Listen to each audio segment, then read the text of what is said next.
Então vamos lá, direcionamento da IBFC. O que é que a gente tem para conversar sobre essa banca hoje?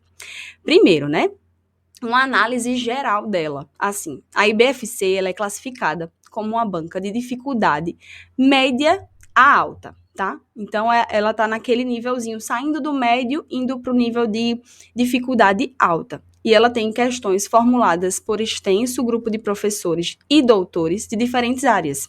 Então, a gente tem, né, português, raciocínio lógico, legislação do SUS, a parte específica de enfermagem e todas as outras específicas das áreas que a IBFC está organizando agora esse concurso. Então, são professores, geralmente doutores, que fazem essas questões.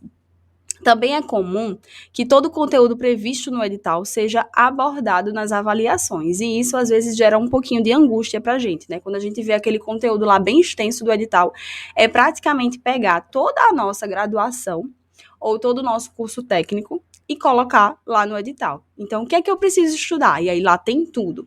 E aí, quando a gente vê aqui que realmente ela costuma abordar todo o conteúdo previsto, assusta um pouquinho.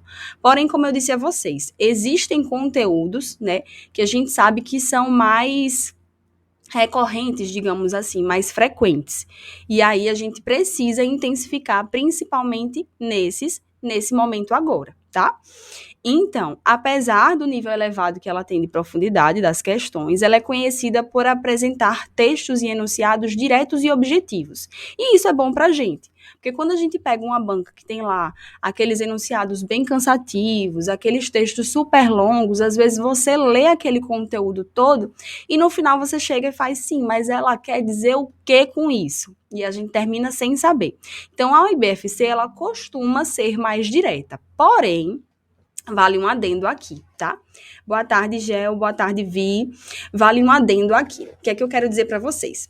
De tempos em tempos, quem é acostumado a fazer provas de concurso, quem vive nesse mundo dos concursos, percebe que de tempos em tempos existem quebras de padrões das bancas. E aí, o que é que eu quero dizer para vocês com isso?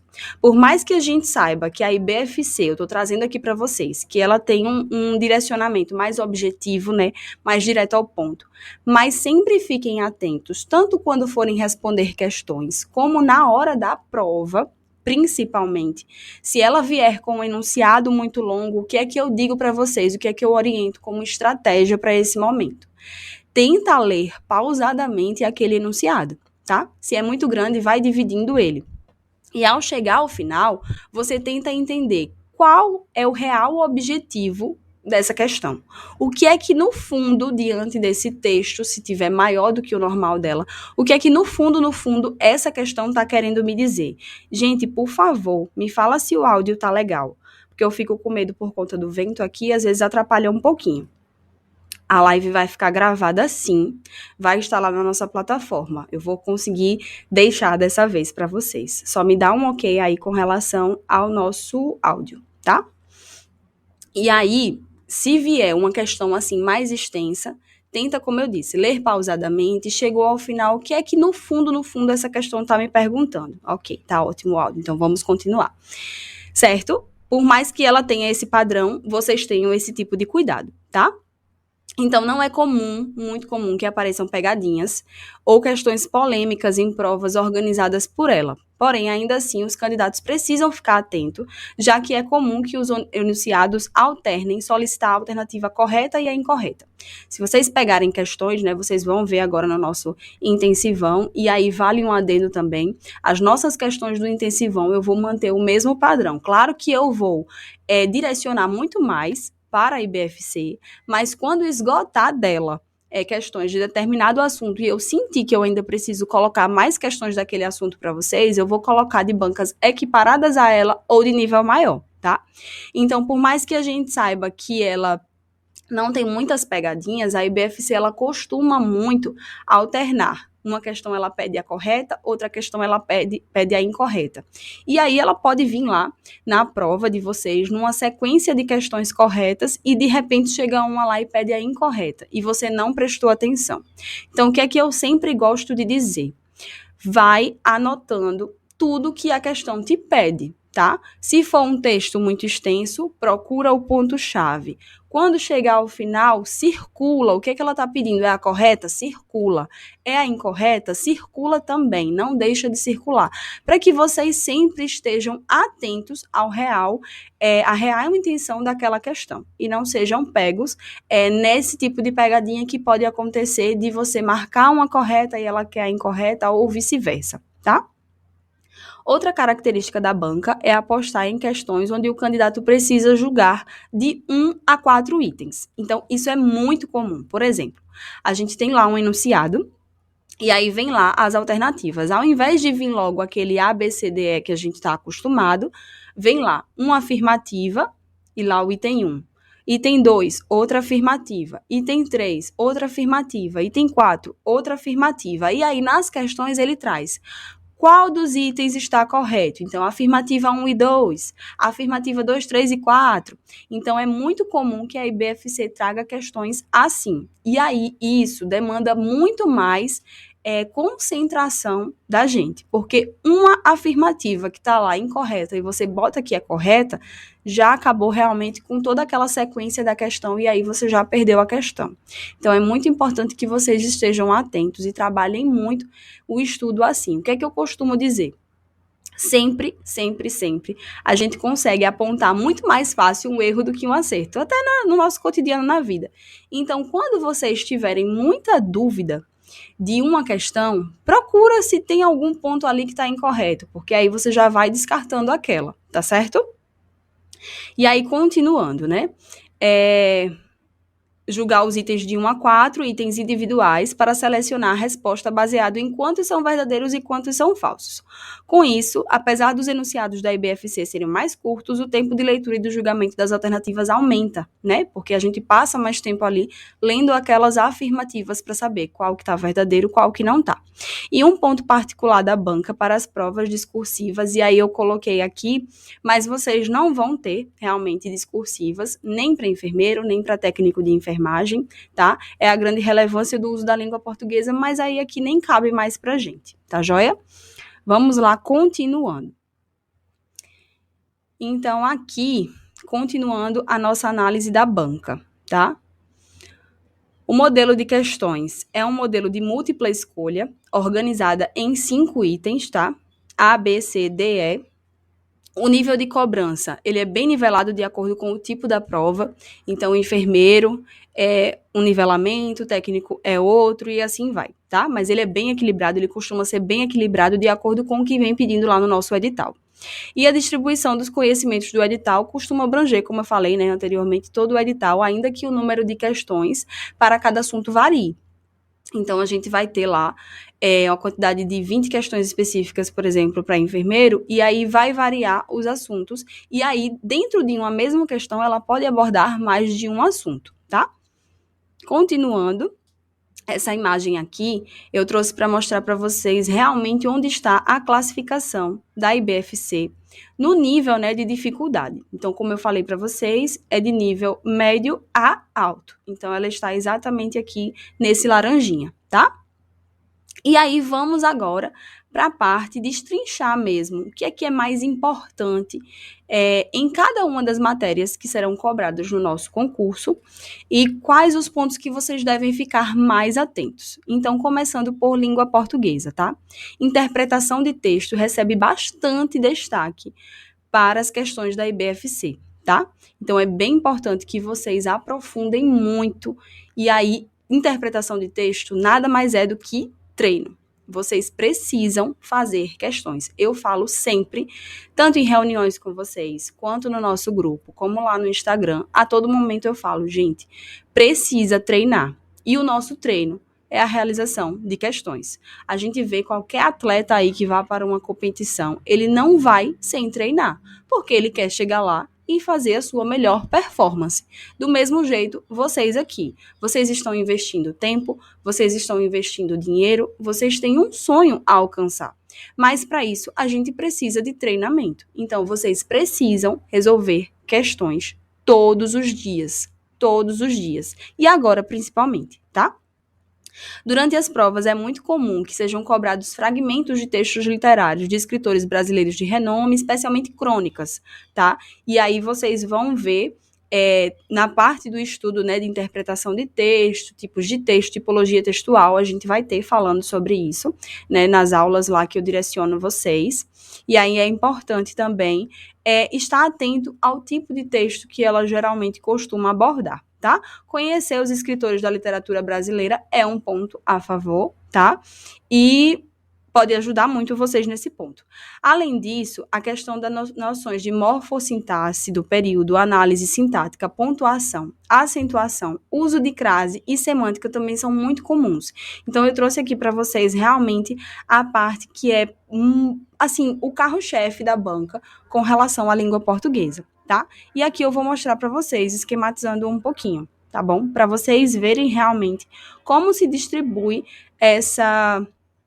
esses assuntos, né, frequentes pela banca nas provas que ela já realizou. Então, podem ver que realmente interpretação de texto, e aí aqui tem uma divisão, interpretação de texto normal, texto corrido, e aqueles textos em tirinhas. Mas se vocês verem, das provas, é praticamente 40%. Então, assim, vocês têm que estar afiados nessa parte, tá? E aí a gente vem com a parte de morfologia, com a parte de classes gramaticais, que aí está incluído a parte de adjetivos, artigos e substantivos, mas aí eu trouxe porque ela foca também mais nessa. Acentuação, sinônimos e antônimos. Então, assim, o que é que eu quero dizer para vocês com isso? É que vocês precisam estudar só isso? Não.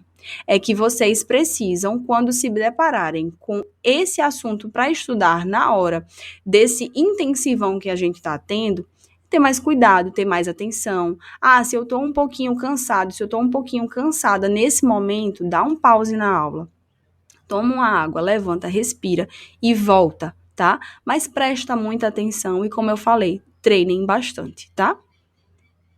Continuando, né?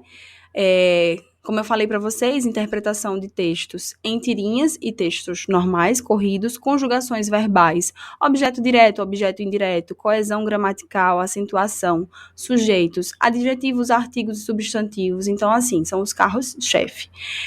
Quem adquiriu a apostila de português, tá lá muito bem explicadinho, tá bem esquematizado, tá ótimo para vocês fazerem um estudo e aprofundar principalmente nessa parte que é mais cobrada pela banca. Então tá lá tudo muito bem destrinchado, né?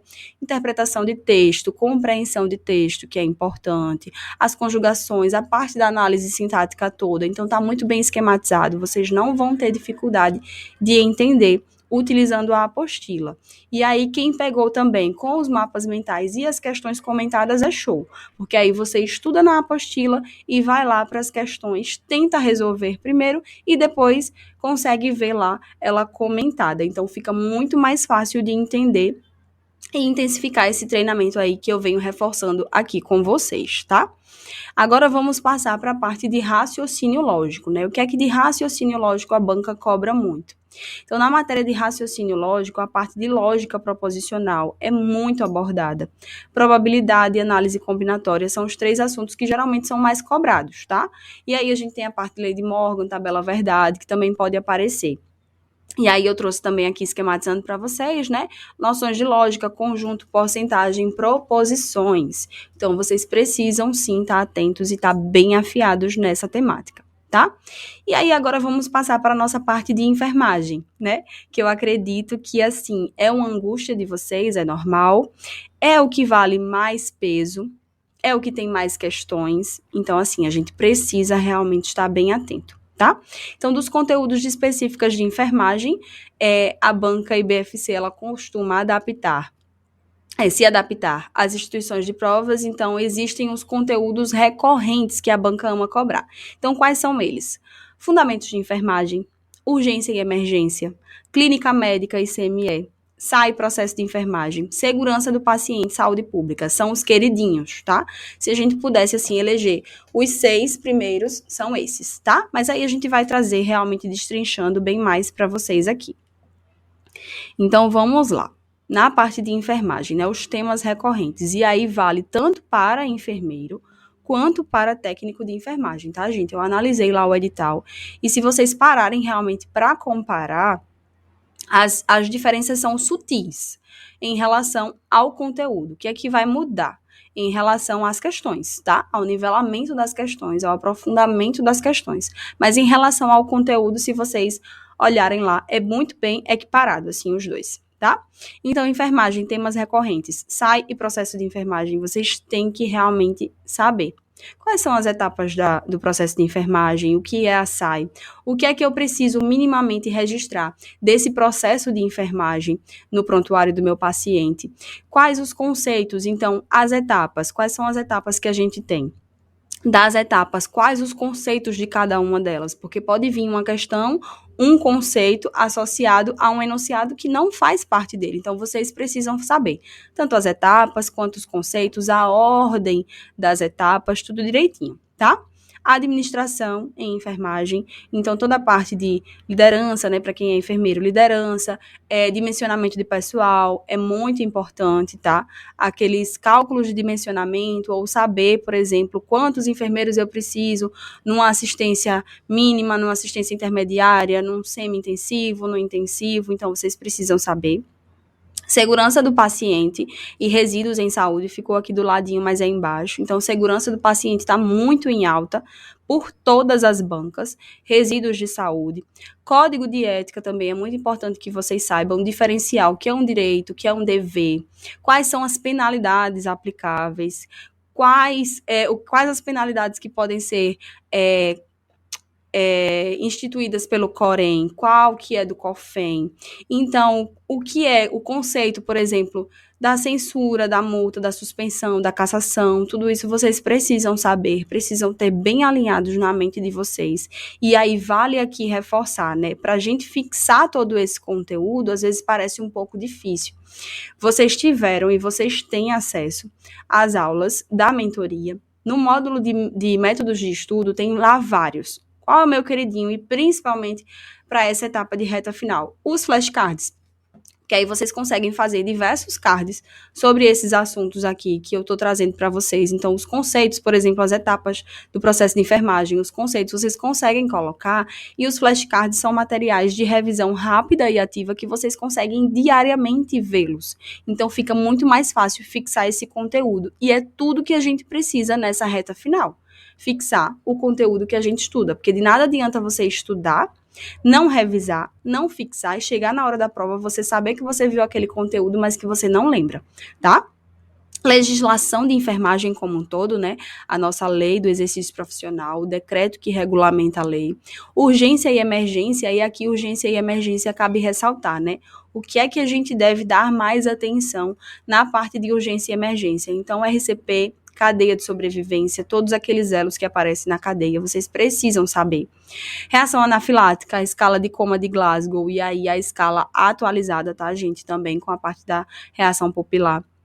A portaria 1600 de 2011, os choques, muito importante, muito recorrente, constantemente nas provas da UFC vem choque.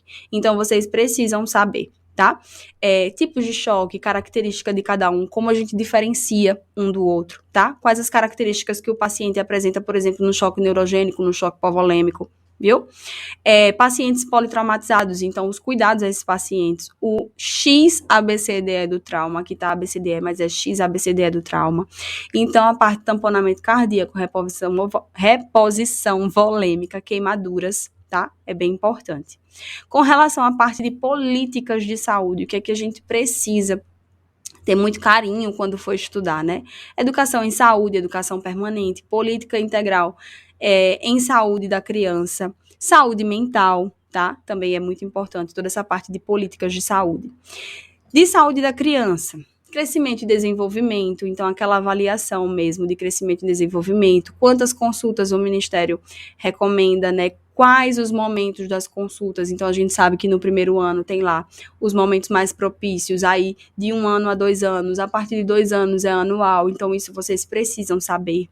Direitos das crianças e doenças prevalentes, então desnutrição, asma, pneumonia, isso vocês também precisam saber, tá? Com relação à saúde da mulher, pré-natal, aleitamento materno, e aí aleitamento tanto entra na parte de saúde da mulher, quanto a alimentação infantil na parte de saúde da criança. Complicações da gestação, diabetes gestacional, eclâmpsia e pré-eclâmpsia são os queridinhos na parte de saúde da mulher. Continuando aqui, clínica médica e cirúrgica, o que é que a gente deve dar atenção? A parte de feridas e curativos, coberturas, pneumonia associada à ventilação, sondagem, e aí qual o papel do enfermeiro na sondagem, qual o papel do técnico, se pode fazer, se não pode, então isso vocês precisam ter em mente, tá? Sondagem nasogástrica, sondagem nasoenteral, ventilação mecânica, ritmos cardíacos, muito importante, né? Os ritmos cardíacos, onde a gente fazer a ausculta cardíaca, então quais os focos também vocês precisam saber, tipos de febre, febre remitente, febre recorrente, tudo isso, essas classificações e suas variações, vocês precisam saber. Queimaduras, né? Quais os cuidados que a gente faz com o paciente com queimadura? Então, quais os cuidados imediatos? Como é que acontece tudo em relação às queimaduras, né? Cuidados imediatos, curativos, enfim, vocês precisam saber. Posições dos pacientes, né? Posições para exame, posições para cirurgia também é importante.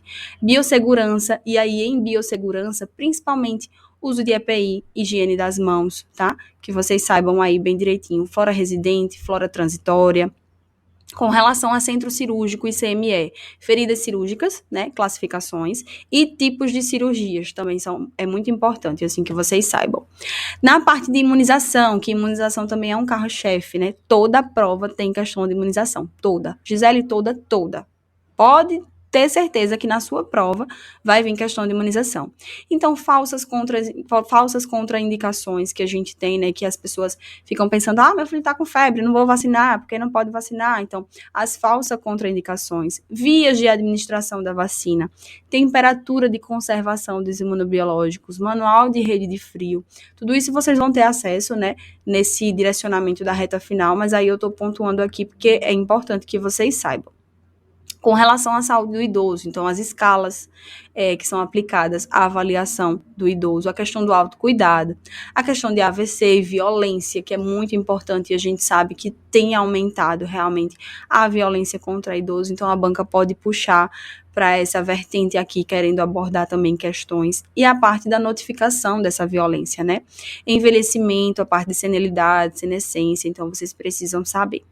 Com relação à saúde pública, hipertensão, e aí precisa saber a estratificação de risco da hipertensão, a questão da pressão, os valores, então, hipertensão classe 1, 2, vocês precisam saber como é que eu vou aferir a pressão do meu paciente, então, quais as orientações que eu preciso dar, eu sei que ele precisa estar com a bexiga vazia, ele não pode ter comido e imediatamente olhar a pressão, eu sei que eu tenho que sentar ele numa posição mais ereta, o braço a nível de precórdio, então, tudo isso vocês precisam saber, tá? Deu alteração, eu preciso olhar, como é que eu vou olhar? Qual o braço que eu vou considerar o mais alto ou o que deu mais baixo? Então, essas coisas vocês precisam saber, tá?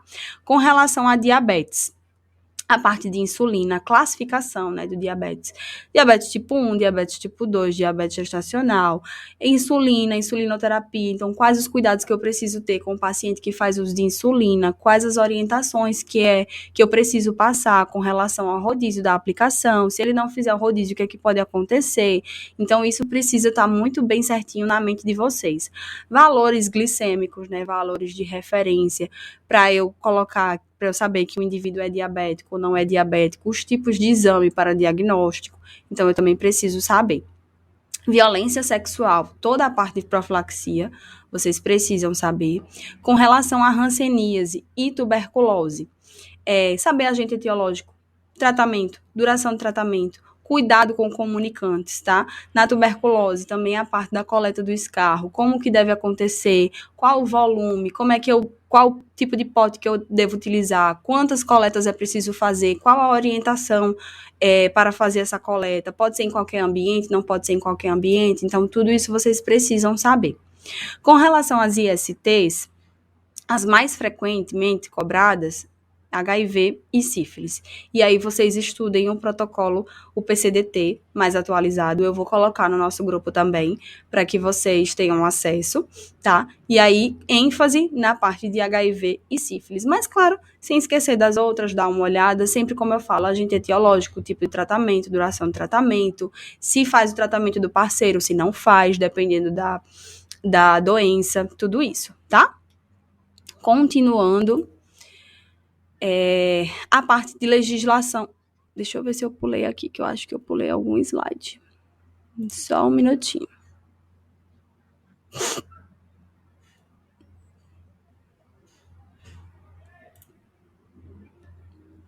Falha técnica, né, gente? Mas vamos lá.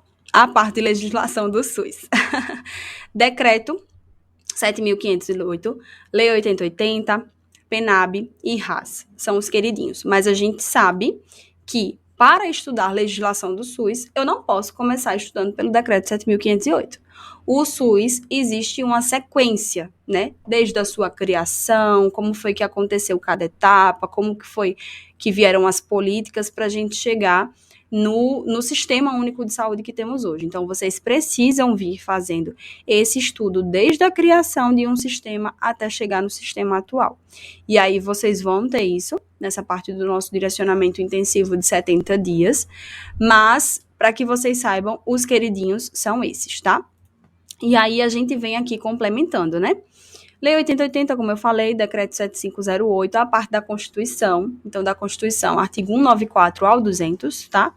Política Nacional de Imunização, a parte de acolhimento, histórias de saúde do Brasil. Então, CAPS, IAPS, INPS, INAMPS, vocês precisam saber, né, quando aconteceu cada um desses, como foi que aconteceu, como era. A parte dos conselhos e conferências, é muito importante que vocês saibam diferenciar, saibam o papel de cada um, que faz parte realmente do controle social e que é importante. Então, tudo isso vocês precisam estar com isso bem certinho na mente de vocês. Sistema de informação, Sinan, Sinasc, Siscam, tá? Vocês precisam ver também a parte da PENAB e da RAS, tá? Então, essas são as partes mais queridinhas, digamos assim, da nossa banca. E aí, o que é que eu queria dizer para vocês nessa finalização desse primeiro momento de raio-x mesmo da nossa banca? Que você siga em frente, que a sua aprovação está cada dia mais perto. E aí eu vi muita gente ficando um pouco triste, porque só apareceu, na maioria das regiões, cadastro reserva. E eu quero dizer para vocês que fiquem tranquilos com relação a isso. Porque, assim, o que é que eu vejo em relação à dinâmica que vinha acontecendo nos concursos da EBSER e do que aconteceu hoje e o que acontece nos outros concursos. A gente teve uma publicação de edital, por exemplo, para enfermeiros, que tinha 24 vagas de cadastro reserva, né? 24 pessoas iriam para a prova de títulos, ia ter lá a classificação e elas iriam ficar no cadastro reserva. 24 pessoas não, né? Até o 24º, porque aí se empatar, vai as 2 pessoas. E aí veio um aumento. Do mesmo jeito, veio um aumento para técnico de enfermagem e depois tivemos outro aumento para técnico de enfermagem. Então, gente, se vocês pararem para pensar, se a própria banca já vem retificando o edital e mostrando para a gente, sinalizando que vão mais pessoas, é porque existe, sim, a necessidade de chamar. Ah, mas por que não veio diretamente com vaga? A gente tem o concurso anterior, que ainda está em validade, o concurso de 2019, ele ainda é válido. Então, como é que a EBSER ela poderia publicar edital agora com vagas para o próximo concurso, se ainda teria pessoas no cadastro reserva do concurso anterior? E aí você pode dizer, Gi, mas se existem pessoas no cadastro reserva anterior, quem garante que o cadastro reserva desse de agora vai ser chamado? E aí é bem diferente de você pensar quais são as classificações das pessoas que estão hoje no cadastro reserva do concurso 2019. Muito provavelmente lá embaixo. Então, assim, não é que não entraram pessoas do cadastro reserva, entraram. Eu fui chamada também do cadastro reserva. Só que as que ficaram e as que não foram chamadas estavam muito lá para trás. Então, as que estavam melhores colocadas entraram. E aí, nesse concurso, por isso que agora ela já fez ali uma sinalização de corte para a gente.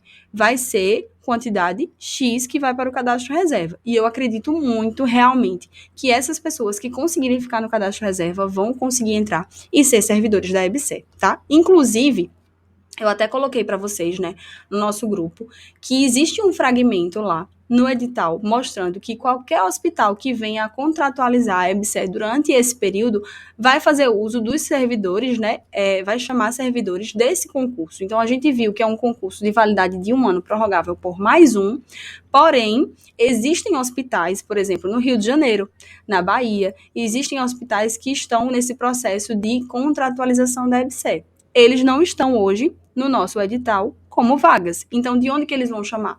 Das pessoas que estão concorrendo para essa prova. Então, assim, coloquem na cabeça de vocês que vocês vão fazer o papel de vocês agora.